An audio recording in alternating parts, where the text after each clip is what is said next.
जय हिंद दोस्तों।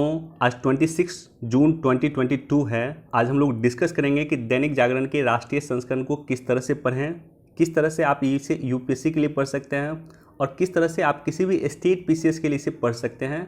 ये हम लोग आज डिस्कस करेंगे।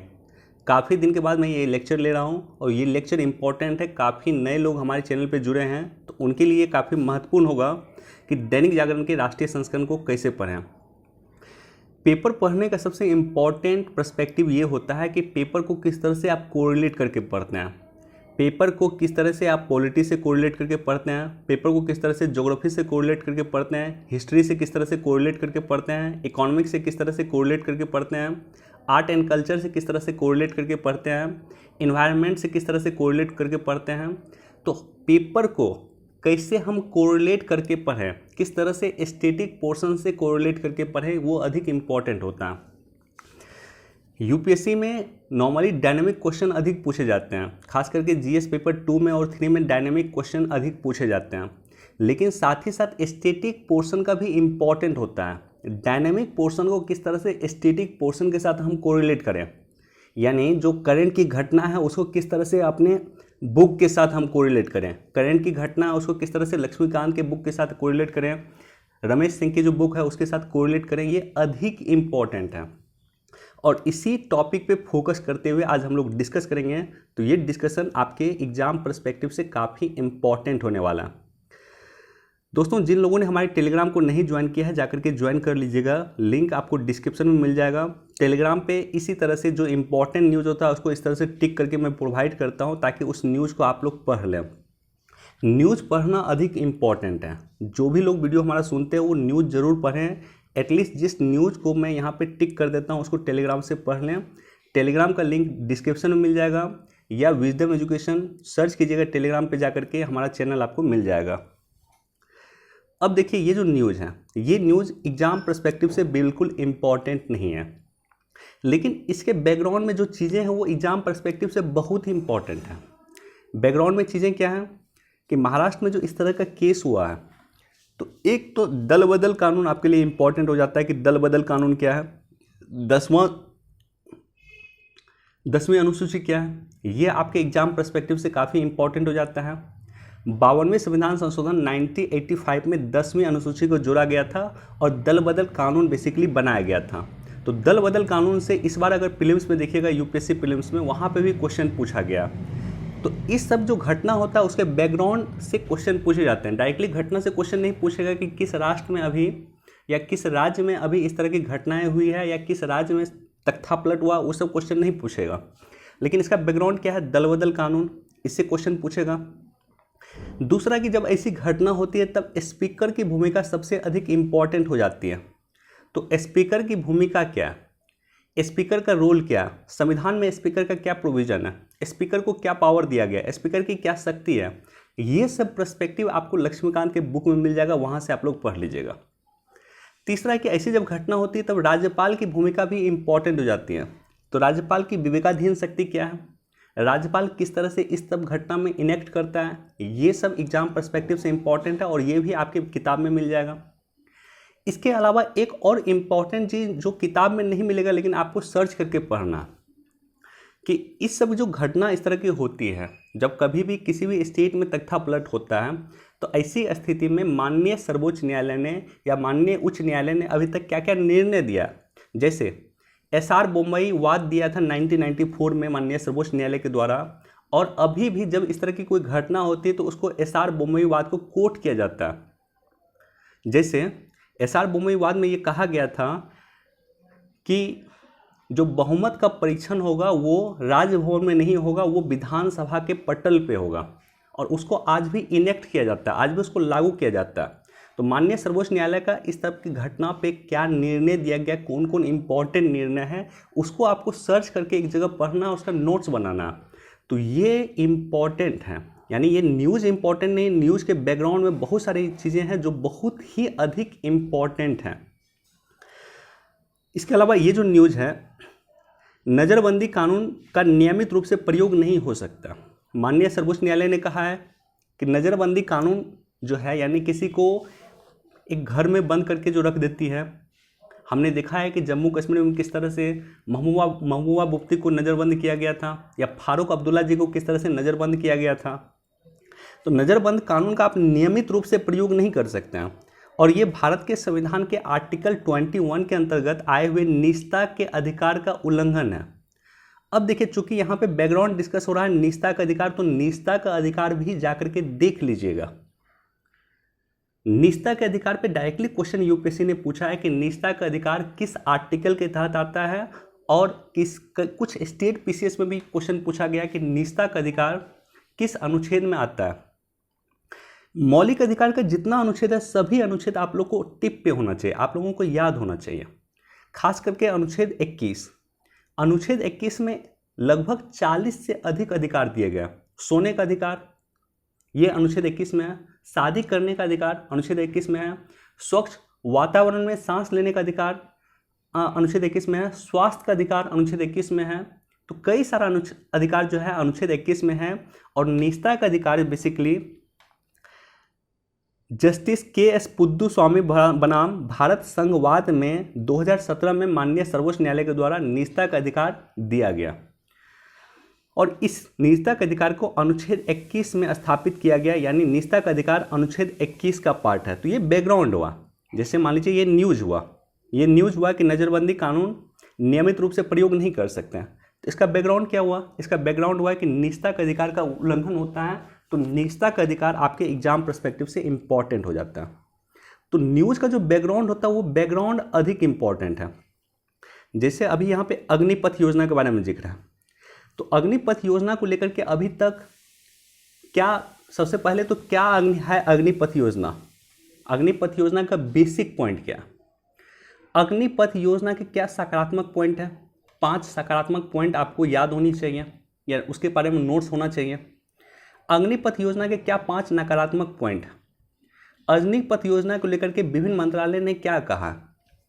जैसे रक्षा मंत्रालय ने कहा है कि रक्षा मंत्रालय के अंतर्गत आने वाले 16 जो पीएसयू हैं वहाँ पे 10% आरक्षण दिया जाएगा। इसी तरह से गृह मंत्रालय ने कहा है कि असम राइफल और सेंट्रल आर्म पुलिस फोर्स के तहत आने वाले जो 7 विंग है वहाँ पे जो रिक्रूटमेंट होगा उसमें अग्निवीरों को आरक्षण दिया जाएगा। इसी तरह से NIOS जो है वो जो 10th करके बच्चे आएंगे उसे 12th करवाएगी। इग्नू इसी तरह से ग्रेजुएशन करवाएगी। तो ये सारा का सारा प्रोविज़न किया गया अग्निपथ योजना के बारे में। अब इसके बैकग्राउंड में कि अग्निपथ योजना आखिर आया क्यों सरकार को आवश्यकता हुई कि आज सरकार ने अग्निपथ योजना को लाया, उसके पीछे जो कारण है 2-3 कारण, वो कारण आपको जानना इंपॉर्टेंट है। जैसे एक कारण मैं आपके साथ डिस्कस करता हूं कि सरकार का जो बजट है 5.25 लाख करोड़, ये है डिफेंस बजट हमारा 2022-23 का। इस डिफेंस बजट में लगभग 2.33 लाख करोड़ के आसपास जो है ये जो खर्चा हो जाता है, पेंशन पे खर्चा हो जाता है, सैलरी पे खर्चा हो जाता है। तो यानी जितना बजट होता है उसका आधा पैसा सैलरी और पेंशन पे खर्चा हो जाता है। अभी जिस तरह से 2 फ्रंट वार की डिस्कशन हो रहा है, जिस तरह से चीन और पाकिस्तान के साथ हमारी युद्ध होने की संभावना है, ऐसी स्थिति में हमारे पास स्ट्रेटेजिक वेपन होना चाहिए, और स्ट्रेटेजिक वेपन के निर्माण के लिए हमें पैसे की आवश्यकता है, इसलिए भी ये योजना लाया गया। एक तो ये है। दूसरा यह है कि कई सारी समिति देश में बनी है जिन्होंने अग्निपथ योजना लाने के लिए सरकार को रिकमेंडेशन दिया था। मसलन कारगिल युद्ध के बाद कारगिल समीक्षा समिति बनी थी के सुब्रमण्यम की अध्यक्षता में, और कारगिल सुरक्षा समिति ने भी इंपॉर्टेंट रिकमेंडेशन देते हुए कहा था कि अग्निपथ योजना इस तरह का योजना लाइए। इसके अलावा कारगिल सुरक्षा समिति ने या कारगिल रिव्यू कमेटी ने, कारगिल समीक्षा समिति ने एक और रिकमेंडेशन दिया था कि CDS chief of defence staff पद का सृजन कीजिए। तो ये इसका बैकग्राउंड है, और इसका बैकग्राउंड बहुत इंपॉर्टेंट है। किस किस समिति ने अग्निपथ जैसी योजना लाने की अनुशंसा किया था, आपको ज्ञात होनी चाहिए।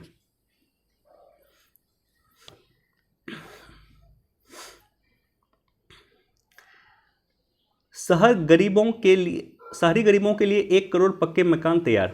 अब देखिए यहाँ पे इंपॉर्टेंट क्या, यहाँ पे प्रधानमंत्री आवास योजना इंपॉर्टेंट है, और प्रधानमंत्री आवास योजना का 2 पार्ट।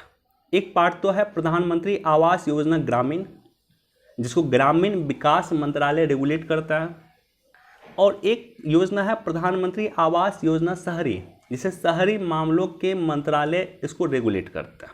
तो दोनों को दो मंत्रालय रेगुलेट करता है। प्रधानमंत्री आवास योजना का जो शहरी पार्ट है शहरी मामलों के मंत्रालय रेगुलेट करता है, और ग्रामीण पार्ट जो है ग्रामीण मामलों के मंत्रालय जो होता है ग्रामीण विकास मंत्रालय, वो इसको रेगुलेट करता है। अब देखिए, चूंकि ये चर्चा में मान लीजिए है, इस तरह की योजना जब भी चर्चा में होगा, पेपर में होगा, तो उसके बैकग्राउंड को जाकर के देख लीजिएगा कि कब आया था। तो इनिशियली ये 2015 में आया था, और इसे 15 से 22 तक के लिए योजना लागू था। इसे एक्सटेंड करके 2024 कर दिया गया। 2011 की जनगणना के अनुसार सभी वैधानिक शहर और बाद में अधिसूचित शहर मिशन के अंतर्गत शामिल किए जाएंगे। आवास के तहत अब तक 1 करोड़ पक्के मकान तैयार किए जा चुके हैं, और 60 लाख शहरी गरीब इसमें रहना भी शुरू कर दिया। तो ये इसका बैकग्राउंड है। और इसके अलावा जो है प्रधानमंत्री आवास योजना शहरी के क्या क्या प्रावधान है, किस तरह से लोन दिया जाता है या किस तरह से मकान का निर्माण किया जाता है, वो सब बेसिक पॉइंट है जिसको आप लोग पढ़ लीजिएगा। तो जब भी इस तरह का योजना चर्चा हो तो उसके बैकग्राउंड को देख लीजिए, योजना का कंटेंट क्या है, मेन पॉइंट क्या है उस योजना का, और उस योजना की वर्तमान क्या स्थिति है। ये तीनों ही पर्सपेक्टिव देखना इंपॉर्टेंट है।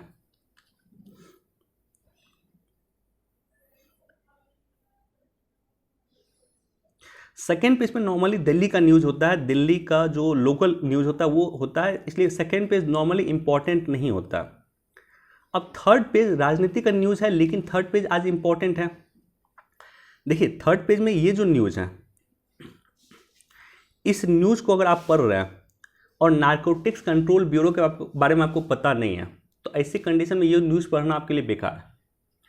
इस न्यूज का बैकग्राउंड नारकोटिक्स कंट्रोल ब्यूरो ही है, क्योंकि जिस तरह से बैंकिंग को रेगुलेट करने का काम आरबीआई करता है, उसी तरह से देश में ड्रग्स को रेगुलेट करने का काम करता है एनसीबी, नारकोटिक्स कंट्रोल ब्यूरो। और आप सभी को याद होगा कि सुशांत सिंह राजपूत का जो मैटर हुआ था, उसके बाद एनसीबी काफ़ी चर्चा में है, और अभी तो और एनसीबी चर्चा में चल रही है। तो एनसीबी एग्जाम पर्सपेक्टिव से काफ़ी इंपॉर्टेंट है। अब देखिए, एनसीबी एक सांविधिक निकाय है। सांविधिक निकाय क्या होता है?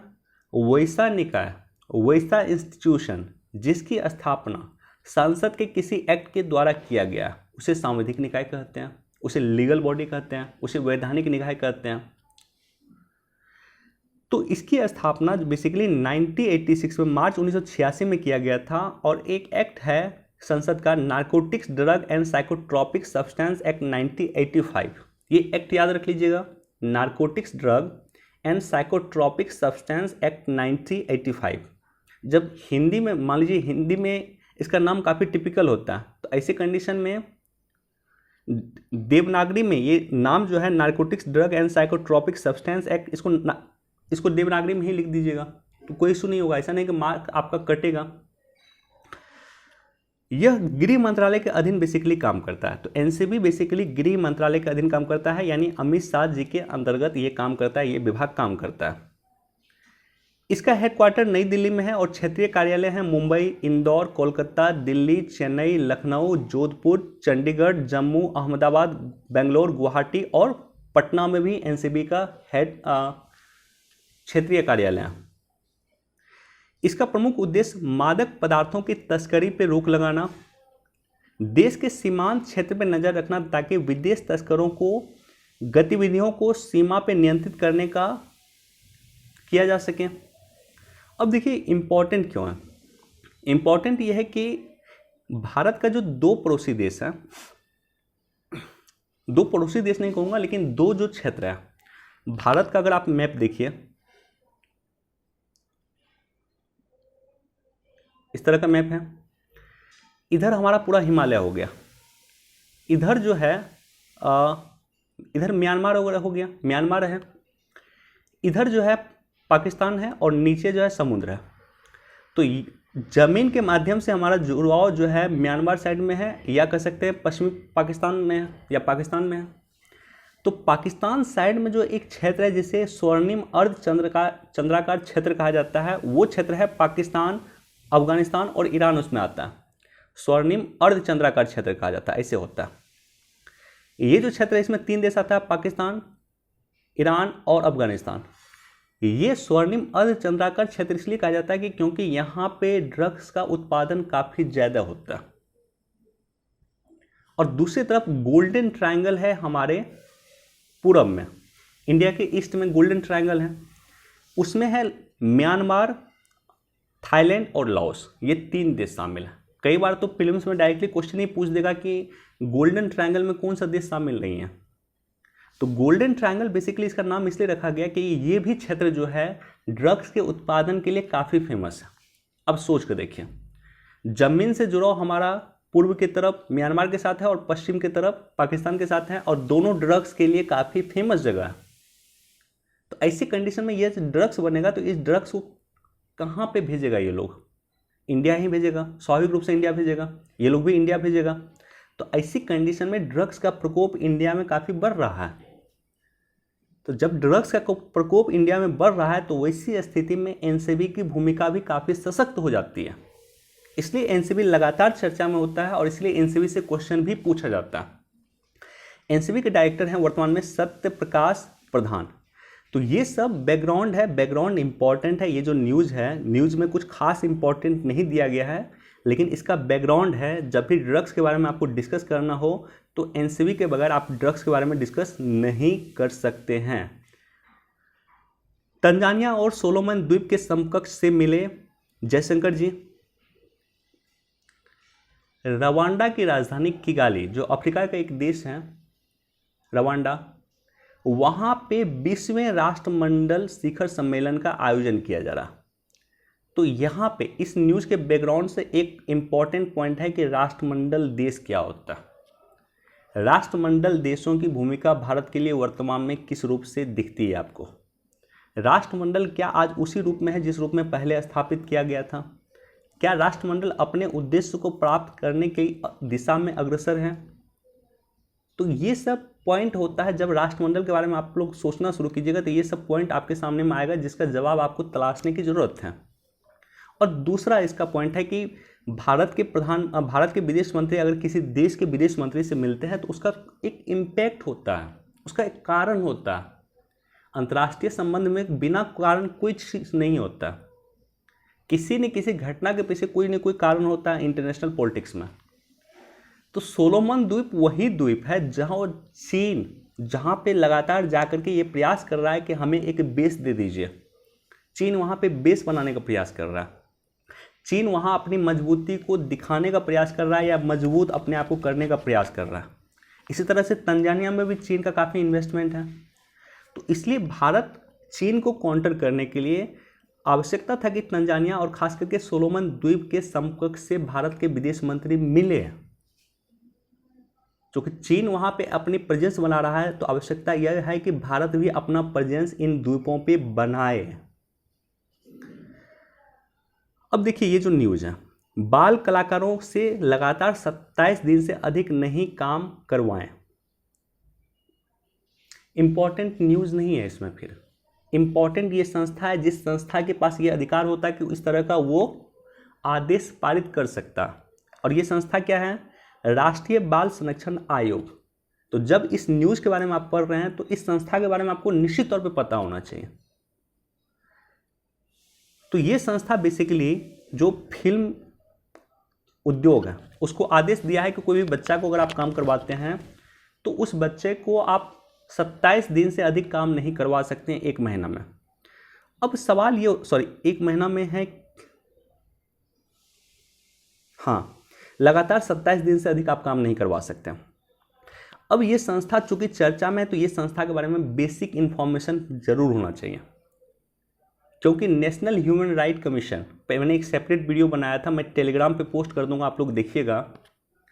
2019 में जब national human right commission NHRC में संशोधन किया गया था तो कुछ संस्था के अध्यक्ष को इसमें जगह दिया गया था, इसको सदस्य बनाया गया था। तो इसी तरह राष्ट्रीय बाल संरक्षण आयोग का जो भी अध्यक्ष होगा वो by default national human right commission का एक सदस्य हो जाएगा। तो इसलिए भी ये संस्था की इंपॉर्टेंस है। इस संस्था को बेसिकली संसद के एक एक्ट है बालक अधिकार संरक्षण आयोग अधिनियम 2005 के द्वारा 2007 में इसका निर्माण किया गया। अगेन संसद के एक एक्ट के द्वारा इसका निर्माण किया गया, इसलिए ये सांविधिक निकाय है, वैधानिक निकाय है, लीगल बॉडी है। यह आयोग जो है सुनिश्चित करता है कि बच्चों के लिए समस्त विधियां हो, नीतियां हो, प्रशासनिक बाल तंत्र हो, यानी बच्चों को लेकर के जो भी एक्शन लेने का काम करेगी वो ये संस्था करेगी, राष्ट्रीय बाल संरक्षण आयोग करेगी। और बच्चा का मतलब क्या होता है? बच्चा का मतलब हर जगह अलग अलग होता है। बच्चा को लेकर के जो है, जैसे कारखाना अधिनियम 1948 को देखिएगा तो वहाँ बच्चा का डिफिनेशन अलग दिया हुआ। इसी तरह से यहाँ पे ये बच्चा मानता है कि जिसकी आयु 0 से 18 वर्ष हो, ऐसा व्यक्ति जिसकी आयु 18 वर्ष तक हो उससे बच्चा कहा जाएगा। यह आयोग नीतियां और क्रियान्वयन के निहित अधिकारों को आधारित दृष्टिकोण की परिकल्पना करता है। बेसिकली यही काम करता है कि बच्चों को लेकर के एक्शन लेने का काम करता है। अब देखिए, अगर इसी में आप कुछ एक्स्ट्रा पॉइंट जोड़ना चाहते हैं तो जोड़ सकते हैं कि आखिर बच्चों के अधिकारों के संरक्षण के लिए सरकार क्या कर रही है। तो सरकार ने बाल स्वराज पोर्टल की शुरुआत किया है, और बाल स्वराज पोर्टल पे जो लोग अनाथ हो गए, जो बच्चे अनाथ हो गए, उसका रजिस्ट्रेशन करवाना अनिवार्य है। कोरोना के दौरान में कितने बच्चे अनाथ हुए तो उनका रजिस्ट्रेशन करवाया जाए बाल स्वराज पोर्टल पे। ये माननीय सर्वोच्च न्यायालय ने सरकार को आदेशित किया था। इसी तरह से पेंसिल पोर्टल सरकार ने शुरू किया है। ये भी बेसिकली बच्चों के अधिकार के संरक्षण से संबंधित है। और राष्ट्रीय बाल संरक्षण आयोग ने माननीय सर्वोच्च न्यायालय में अधिसूचित किया कि अप्रैल 2020 से लेकर के जनवरी 2022 तक 1.47 लाख बच्चे ने अपने माता पिता दोनों खो दिया कोरोना के दौरान। अप्रैल 2020 से लेकर के जनवरी 2022 तक 1.47 लाख बच्चे ने अपने माता पिता दोनों खो दिया है, और इन्हें रजिस्टर किया गया है बाल स्वराज पोर्टल पे। तो बेसिकली बच्चों को लेकर के जो भी एक्शन लेने का काम करती है ये संस्था करती है, और इन संस्था के जो भी अध्यक्ष होंगे, राष्ट्रीय बाल संरक्षण आयोग के जो भी अध्यक्ष होंगे, वो बाय डिफॉल्ट राष्ट्रीय मानवाधिकार आयोग के बाय डिफॉल्ट सदस्य हो जाएंगे। अब देखिए यहाँ पे इंपॉर्टेंट क्या, सुरक्षा कारणों से 2 उड़ान प्रशिक्षण स्कूलों का संचालन बंद। तो न्यूज से ज्यादा इंपॉर्टेंट क्या है कि आखिर इसको बंद करने का आदेश कौन दिया। इसी तरह से आपने देखा होगा कुछ दिन पहले पटना एयरपोर्ट पे जो दुर्घटना हुई थी, उस दुर्घटना के बाद कौन संस्था जांच कर रही थी। तो ये सारा काम करता है डीजीसीए काम करता है, director general of civil aviation basically ये काम करता है। यानी विमानन को क्षेत्र में ये बेसिकली नागर विमानन मंत्रालय के तहत आता है, सिविल एविएशन मिनिस्ट्री के तहत आता है, और विमानन के क्षेत्र में किसी भी तरह का कोई भी प्रॉब्लम होगा, कोई भी सिविल विमान विनियम हो, विमान सुरक्षा हो, उड़ान हो, योग्यता मानक हो, कुछ भी हो, ये संस्था, ये जो है DGCA basically director general of civil aviation, ये एक्शन लेने का काम करती है, ये क्रियान्वयन करने का काम करती है, ये इम्प्लीमेंटेशन करने का काम करती है। तो सारा चीज़ ये संस्था करती है। जिस तरह से बैंक को लेकर के आरबीआई बैंक को लेकर के हर एक काम करती है, उसी तरह से विमानन सेक्टर में डीजीसीए सारा काम करती है। साथ ही साथ ये जो है अंतर्राष्ट्रीय नागर विमान संगठन के जो उनसे भी समन्वय स्थापित करने का काम करती है। इसका हेडक्वार्टर नई दिल्ली में है और क्षेत्रीय कार्यालय 14 जगह है, विभिन्न जगह पर इसका क्षेत्रीय कार्यालय है। 14 जगह यहाँ पे इसके उड़ान योग्यता कार्यालय भी हैं। इंपॉर्टेंट नहीं है, इंपॉर्टेंट ये संस्था। अगेन मैंने यूनाइटेड नेशन पे एक सेपरेट वीडियो बनाया था, मैं टेलीग्राम पे वो भी पोस्ट कर दूंगा, उसको भी देखिएगा आप लोग। यूनाइटेड नेशन के कई सारे बॉडी है, उसमें एक बॉडी है international civil aviation authority organisation. International civil aviation organisation basically Canada के मॉन्ट्रियल में इसका हेडक्वार्टर है, और यूएन की एक स्पेशलाइज्ड एजेंसी है। 1944 में अंतर्राष्ट्रीय नागरिक उड़ान पे शिकागो कन्वेंशन, पूछ सकता है कि शिकागो कन्वेंशन किससे जुड़ा हुआ है, तो ये है अंतर्राष्ट्रीय नागरिक उड्डयन पे, और 193 देश इसका प्रतिनिधि है। इम्पॉर्टेंट ये है कि डीजीसीए भी इसका एक प्रतिनिधि है, यानी डीजीसीए भी यहाँ पे अगर इंटरनेशनल सिविल एविएशन को लेकर के कोई नियम बनेगा तो वो ICAO में बनेगा और उसमें भारत का प्रतिनिधि करता है DGCA, director general of civil aviation. अब देखिए अगेन ये जो न्यूज़ है, इस न्यूज़ का बैकग्राउंड क्या है, ये न्यूज़ इंपॉर्टेंट क्यों? यद्यपि ये पॉलिटिकल न्यूज़ है, अगर देखिए तो यहाँ पे पॉलिटिकल न्यूज़ दिया हुआ, लेकिन यहाँ पे जाति आधारित गणना इंपॉर्टेंट है। ये यूपीएससी के लिए भी इस बार इंपॉर्टेंट होगा, बीपीएससी के लिए तो इंपॉर्टेंट है ही, अदर पीसीएस के लिए भी इंपॉर्टेंट होगा। गौर करने वाली बात यहाँ पे है कि यहाँ पे जनगणना नहीं दिया हुआ। जाति आधारित गणना और जाति आधारित जनगणना दो अलग अलग चीज़ें हैं। जनगणना क्यों नहीं दिया हुआ? देखिए जनगणना इसलिए नहीं दिया हुआ है कि जनगणना 7वीं अनुसूची के तहत संघ सूची का पाठ, यानी जनगणना सिर्फ केंद्र सरकार करवाएगी। तो सवाल ये उत्पन्न होता है कि बिहार में जो जाति आधारित गणना कौन करवाएगी? तो राज्य सरकार करवा सकती है। तो राज्य सरकार गणना करवा सकती है, जनगणना नहीं करवा सकती। इंपॉर्टेंट, राज्य सरकार जाति आधारित सर्वेक्षण करवा सकती है, लेकिन जाति आधारित जनगणना राज्य सरकार नहीं करवा सकती है, क्योंकि जनगणना केंद्र सरकार का पार्ट है, केंद्र की सूची का पार्ट है, संघ की सूची का पार्ट। एक तो बेसिक प्रोविजन ये हो गया। दूसरा ये हो गया कि क्यों आज आवश्यकता हुई कि बिहार सरकार खुद जाति आधारित जनगणना या जाति आधारित गणना करवा रही है। क्यों? कुछ उसके पक्ष में आपके पास 4 से 5 पॉइंट होना चाहिए क्यों बिहार सरकार इसको करवा रही है। अच्छा, क्यों इसको नहीं करवाना चाहिए, इसके पक्ष में भी 4-5 पॉइंट आपके पास होना चाहिए। क्यों जाति आधारित गणना देश में नहीं होना चाहिए। उसके बाद आपका क्या नजरिया, what is your perspective toward this situation, क्या कास्ट सेंसस होना चाहिए या नहीं होना चाहिए, आपकी क्या दृष्टिकोण है। और अगर आप बिहार से हैं तो नेगेटिव मत बोलिएगा। अगर बीपीएससी में आपको ये क्वेश्चन मेंस में आता है तो नेगेटिव मत बोलिएगा, पॉजिटिव बोलिएगा। पॉजिटिव पॉइंट उसको डेवलप कीजिए। आप बोलिए कि सर 1931 में अंतिम बार जाति आधारित गणना हुआ था और उसी के आधार पे आज भी जो भी समाज में पिछड़ा वर्ग है या समाज के अंतिम पायदान पे खड़े व्यक्ति हैं उनके लिए सरकार योजना का जो निर्माण करती है 1931 के डाटा के आधार पर ही करती है। और वर्तमान में हमारे पास रिसेंट डाटा होगा तभी जाकर के हम उनके डेवलपमेंट के लिए बेहतर नीतियों का क्रियान्वयन कर सकते हैं। इस तरह से 5-6 पॉइंट बना लीजिए आप।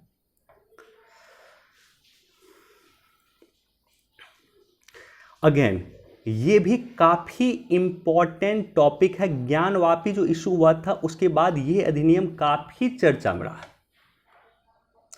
प्लेसेस ऑफ वर्शिप एक्ट 1991, पूजा स्थल अधिनियम 1991 या उपासना स्थल अधिनियम 1991 भी इसे कहता है। प्लेसेस ऑफ वर्शिपमेंट एक्ट 1931 की जो धारा 3 है, धारा 3 में ये प्रोविजन किया गया था कि एक धार्मिक संप्रदाय का जो होगा उसका जो धार्मिक स्थल होगा उसको अन्य के धार्मिक स्थल में परिवर्तन नहीं किया जाएगा। अब इसको उदाहरण के रूप में हम लोग देखते हैं। मान लीजिए एक सिख है, सिख का ये गुरुद्वारा, इसको किसी भी रूप में हिंदू का मंदिर के रूप में कन्वर्ट नहीं किया जाएगा। ये आप हर एक रिलीजन से जोड़ कर इसको देख सकते हैं। माने एक धार्मिक संप्रदाय है, उस धार्मिक संप्रदाय के जो पूजा स्थल है उसको अन्य धार्मिक संप्रदाय के पूजा स्थल के रूप में कन्वर्ट नहीं किया जाएगा। दूसरा ये है, इसमें प्रोविजन और मेन प्रोविजन ये था कि 15 अगस्त 1947 से पहले, चूँकि हमारे देश में कई सारे मंदिरों को तोड़कर मस्जिद बनाया गया, इसमें सच्चाई है, इसमें तो झूठ बिल्कुल भी नहीं है। कई सारे मंदिर तोड़े गए, तो इसलिए इसमें प्रोविजन किया गया कि 15 अगस्त 1947 से पहले जो भी लंबित इशू था मंदिर मस्जिद को लेकर के, पूजा स्थल को लेकर के, जो भी केस चल रहा था वो केस जो है निलंबित हो जाएगा, अधिनियम के लागू होते ही समाप्त हो जाएगा। तो सवाल उत्पन्न ये होता है, आप लोग पूछ सकते हैं कि फिर अयोध्या का केस तो बहुत पुराना है, अयोध्या टेम्पल का जो है केस बहुत पुराना है, तो ये अधिनियम जो 1991 में लागू हुआ, उस लागू होने के साथ ही साथ अयोध्या डिस्प्यूट क्यों नहीं समाप्त हो गया? अयोध्या का जो केस चल रहा था वो केस क्यों नहीं समाप्त हो गया? तो उसका रीजन है कि इस उपबंध में ही यानी प्लेसेस ऑफ वर्शिपमेंट एक्ट 1991 में ही अयोध्या डिस्प्यूट को विशेष छूट दिया गया था। अब देखिए वर्तमान में ज्ञानवापी का जिस तरह से इशू चल रहा है, उसके बाद फिर ये चर्चा में बन गया है और माननीय सर्वोच्च न्यायालय में इसको चुनौती दिया गया है। अब देखते हैं माननीय सर्वोच्च न्यायालय इस पर क्या निर्णय लेती है। अच्छा, एक इम्पॉर्टेंट और चीज़ मैं आप लोगों को बोलना चाहूँगा कि जब भी इस तरह की चीज़ों पर राय आपसे मांगा जाए, आप किसी भी धार्मिक संप्रदाय से हो, आप एक न्यूट्रल स्टांस एक रखिए। और दूसरी बात कि जब माननीय सर्वोच्च न्यायालय में कोई चीज़ लंबित है फिर उस पर मत राय दीजिए। बेस्ट तरीका यही है कि आप उनको बोलिए जो आपसे पूछें, या बेस्ट तरीका यही है कि माननीय सर्वोच्च न्यायालय का निर्णय आने देते हैं सर, और उनका जो भी निर्णय आएगा वो उसका सम्मान हम लोग करेंगे। सिंपल बात। तो इसको बोलकर ही आप लोग हट सकते हैं, लेकिन आप उसको पॉजिटिव या निगेटिव में बहुत ज़्यादा मत बोलिए। जब कोई भी वाद, अगर माननीय सर्वोच्च न्यायालय में कोई वाद लंबित है तो नॉर्मली उस पर कोई स्टेटमेंट जारी नहीं किया जाता, क्योंकि न्यायालय का जो निर्णय होता है वो सभी के लिए मान्य होता है।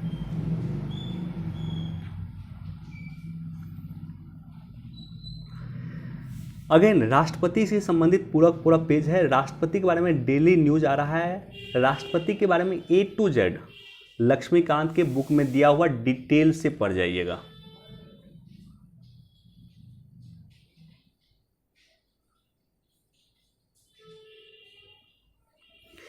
देखिए ये रविवार का विशेषांक है, तो जल के बारे में दिया हुआ है। जल के बारे में मैं सेपरेट रूप से एक वीडियो बना करके डिस्कस कर दूंगा। कल कुछ लोगों ने रिक्वेस्ट किया है मुझसे कि जलवायु परिवर्तन पे वीडियो बनाया जाए, तो मैं जलवायु परिवर्तन पे भी वीडियो बना दूंगा और जल संरक्षण को लेकर के भी मैं वीडियो बना दूंगा। जल संरक्षण अपने आप में काफ़ी इम्पॉर्टेंट टॉपिक है।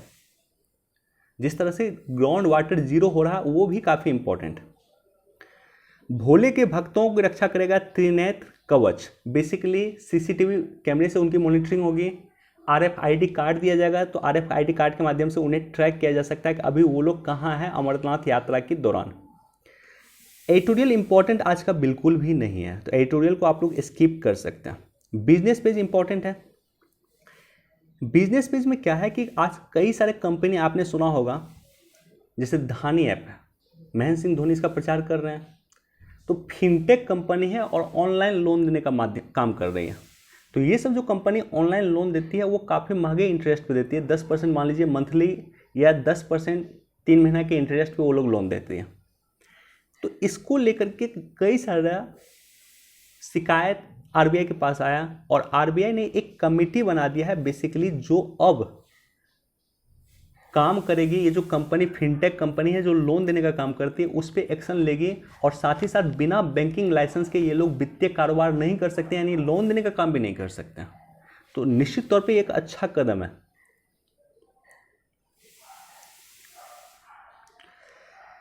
देखिए आज से लगभग 1.5 वर्ष पहले मैंने ये वीडियो बनाया था GST क्षतिपूर्ति पे, GST कंपनसेशन पे। मैं टेलीग्राम पे शेयर कर दूंगा, आप लोग देखिएगा जरूर। और मैंने उस समय में भी कहा था कि GST कंपनसेशन इतना जल्दी समाप्त होने वाला मुद्दा नहीं है, ये अभी रहेगा, चालू रहेगा, अब कई वर्षों तक ये चर्चा में रहेगा। और जैसा कि आपको दिख रहा है कि मार्च 2026 तक ये लागू होगा, तो मार्च 2026 तक के लिए ये चीज़ें आपके लिए इम्पोर्टेंट हो जाता है। आखिर GST कंपनसेशन है क्या, GST क्षतिपूर्ति क्या है? तो GST क्षतिपूर्ति को जानने के लिए एक तो वीडियो देखिएगा आप लोग डिटेल में, वहाँ पर मैं डिस्कस किया हूँ। तो अभी बस मैं एक इन्फॉर्मेशन आपके साथ शेयर कर रहा हूँ कि GST कंपनसेशन को जानने के लिए GST की जब शुरुआत किया गया था वहाँ पे जाइए। GST को लागू किया गया था 1 जुलाई 2017 में। अब उस समय में जब GST को लागू किया गया था तो कई सारे राज्य संशय में थे कि उन्हें जो रेवेन्यू प्राप्त होता है क्या वो उन्हें रेवेन्यू मिलेगा या नहीं, या रेवेन्यू जो उन्हें प्राप्त होता है क्या वो रेवेन्यू GST के लागू होने के बाद उन्हें मिलेगा या नहीं। तो ये कई सारे राज्य इस पे संशय में थे। ऐसी स्थिति में केंद्र सरकार सामने आई और केंद्र सरकार ने राज्यों को कहा कि आप अपने यहाँ GST लागू कीजिए, हम आपको गारंटी देते हैं। क्या गारंटी देते हैं कि आपके यहाँ जो 2015-16 में जो भी इनकम जनरेट आपने किया, जैसे मान लेते हैं कि 1 लाख रुपए आपका इनकम बना और प्रत्यक्ष कर का संग्रह 1 लाख रुपए आपके यहाँ आया 2015-16 में। इसका अगर 14% एक्स्ट्रा नहीं आएगा, मतलब 1,14,000 रुपया अगर नहीं आएगा, तो जितना होगा क्षति आपको उतना हम भुगतान करेंगे। इसका मतलब ये हुआ कि 15-16 मान लीजिए अगर जीएसटी लागू हुआ है, नेक्स्ट ईयर अगर रिवेन्यू 15-16 को मानक मांगते हुए जब जीएसटी लागू हुआ, उसके नेक्स्ट ईयर रिवेन्यू अगर सरकार को 14% एक्स्ट्रा नहीं आया, मान लीजिए कि 1 लाख का रिवेन्यू पहले आता था, अभी रिवेन्यू आया मान लेते हैं कि 1,04,000 का, तो बीच में कितना बच गया? आना चाहिए टोटल 1,14,000, राज्य सरकार को आया 1,04,000, तो बीच में बच गया ये 10,000। ये 10,000 की क्षतिपूर्ति केंद्र सरकार राज्य को देगी। मैं उम्मीद करता हूँ कि ये पॉइंट क्लियर हो गया होगा, लेकिन मैं फिर से एक्सप्लेन कर देता हूँ कि मान लीजिए बिहार सरकार ने 1 लाख रुपये जनरेट किया और प्रत्यक्ष इनकम से या इनडायरेक्ट टैक्सेस से 2015-16 में। जीएसटी लागू होने के बाद बिहार सरकार की इनकम जो है मान लेते हैं कि बढ़ी नहीं घटी गई, मान लेते हैं कि 90,000 जो है इनकी जीएसटी लागू होने के बाद बिहार सरकार की इनकम रही। केंद्र सरकार ने कहा था कि आपको 14% हम एक्स्ट्रा इनकम जनरेट आपको होना चाहिए जीएसटी लागू होने के बाद, अगर नहीं होगा तो जितना कम होगा उसकी भुगतान हम करेंगे। तो कायदे से बिहार सरकार को 1,14,000 मिलना चाहिए, लेकिन बिहार सरकार को मिला कितना है? 90,000 मिला है। तो ऐसे कंडीशन में ये जो गैप है, कितना गैप है? टोटल 24,000। इस 24,000 की भुगतान करेगा केंद्र सरकार बिहार सरकार को, राइट। इसी को कहा गया जीएसटी कंपनसेशन, यानी 14% से कम जितना भी भुगतान है उसका हम भुगतान करेंगे, उसका केंद्र सरकार राज्य को भुगतान करेगी। 14% से अगर एक्स्ट्रा राज्य कमाता है तो फिर तो कोई इशू नहीं है, लेकिन 14% से जितना कम होगा उसकी भुगतान केंद्र सरकार राज्यों को करेगी। यही जीएसटी कंपनसेशन में केंद्र सरकार ने राज्यों को आश्वासन दिया था। अमेरिकी अर्थव्यवस्था को छू कर निकलेगी मंदी, एक बार इसको भी देख सकते हैं, चूंकि आईएमएफ की क्रिस्टीना जॉर्जिवा उनका स्टेटमेंट है, और अगर अमेरिका में मंदी आएगा तो भारत में भी मंदी आएगा, ये मान के चलिए। क्योंकि 2008 में जो मंदी आया था वो अमेरिका की मंदी थी, उसका इम्पैक्ट भारत में भी रहा था। क्योंकि भारत में अगर आप जाइएगा, टीसीएस जैसी कंपनी, विप्रो, इन्फोसिस, जो भी आईटी कंपनी है, मैक्सिमम आईटी कंपनी का प्रोजेक्ट जो है यूएसए का प्रोजेक्ट होता है। तो यूएसए का प्रोजेक्ट होता है, तो अगर वहाँ पे यूएसए में अगर इकोनॉमिक क्राइसिस होगा तो उसका इम्पैक्ट इंडिया में भी पड़ेगा। इंडिया में सॉफ्टवेयर कंपनी को खास करके पड़ेगा। अप्रैल से लागू होगा भारत का अपना वाहन सुरक्षा कार्यक्रम। अप्रैल से सरकार जो है, जो भी गाड़ी वगैरह चलता है देश में, उसके लिए जो वाहन सुरक्षा कार्यक्रम होगा, इसके अनुसार स्टार रेटिंग वगैरह देगी। तो ये अप्रैल से लागू होगा। देखिए, पिछले 10 दिन में आई थिंक 5-6 बार मैं इस पुल के बारे में सुन चुका हूँ। तो सिंपली ये पुल के नाम याद रख लीजिएगा। ये पुल का लेंथ है 6.15 किलोमीटर, पद्मा पुल है, और पद्मा पुल बांग्लादेश में पड़ता है। यद्यपि चर्चा पहले ये थी कि इसे चीन ने बनाया, बांग्लादेश ने इसे खारिज किया। उन्होंने कहा कि हमने इसे डेवलप किया है, $3.6 अरब में इसे डेवलप किया गया है, और ये बांग्लादेश का पुल है। तो डायरेक्टली क्वेश्चन पूछ सकता है प्रीलिम्स में, बीपीएससी वगैरह में, यूपीपीसीएस में, कि पद्मा पुल कहाँ से संबंधित है, क्या किस देश में स्थित है? तो ये है बांग्लादेश में स्थित। दोस्तों, ये जो अमेरिका में ये चर्चा काफ़ी इंडिया में भी रहा है कि जिस तरह से हमारे यहाँ जो है नॉर्मली लोग सामान परचेज करता है, उस तरह से वहाँ पे लोग बंदूक परचेज करता है। और हाल में ही आपने देखा होगा एक छोटे से बच्चे ने, स्कूल के बच्चे ने लगभग 10 लोगों को, 12 लोगों को मार दिया। तो अमेरिका में बंदूक पॉलिसी को लेकर के सुधार किया है जो बाइडेन ने, और उसी पे हस्ताक्षर कर रहे हैं। तो ये भी इम्पॉर्टेंट है। एफएटीएफ से राहत को पाकिस्तान ने मुंबई हमले के हैंडलर साजिद को भेजा जेल। पाकिस्तान एफएटीएफ में ग्रे लिस्ट में है, और इसके लिए पाकिस्तान कुछ कार्रवाई कर रहा है। हमने देखा है कि हाफिज सईद को पाकिस्तान में जेल हुई है, साजिद को भी जेल हुआ है। अब सवाल उत्पन्न ये होता है कि एफएटीएफ क्या है? तो एफएटीएफ के बारे में आपको जानकारी होना चाहिए। फिनेंशियल एक्शन टास्क फोर्स इसे कहते हैं। 1989 में इसकी स्थापना किया गया था। 1987 या 89 में इसकी स्थापना किया गया था। पेरिस में इसका हेडक्वार्टर है, और G7 के देशों के द्वारा ये इनिशिएटिव किया गया था। बेसिकली मनी लॉन्ड्रिंग को रोकने के लिए बनाया गया था। और बाद में जब अमेरिका में आतंकवादी हमला होता है 2001 में, तो टेरर फाइनेंसिंग को रोकना भी इसका उद्देश्य था। पाकिस्तान इसके ग्रे लिस्ट में है, 2 लिस्ट इसका है, बेसिकली ग्रे लिस्ट है और रेड लिस्ट है। 2 देश विश्व का इसके रेड लिस्ट में है, जिसमें एक ईरान है, दूसरा नॉर्थ कोरिया। ग्रे लिस्ट में कई सारा देश है। पाकिस्तान पिछले 2-3 वर्ष से इसमें ग्रे लिस्ट में बना हुआ है। आई थिंक 2018 के बाद से इसमें ग्रे लिस्ट में बना हुआ।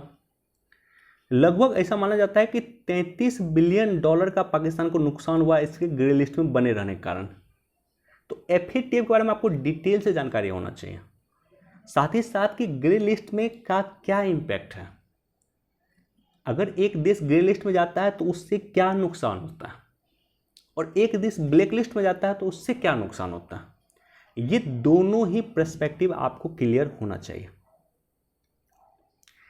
इस्लामाबाद को EU के GSP+ दर्जा खोने का खतरा। देखिए, पाकिस्तान जो है यूरोपीय यूनियन का बड़ा साझेदार में से एक है।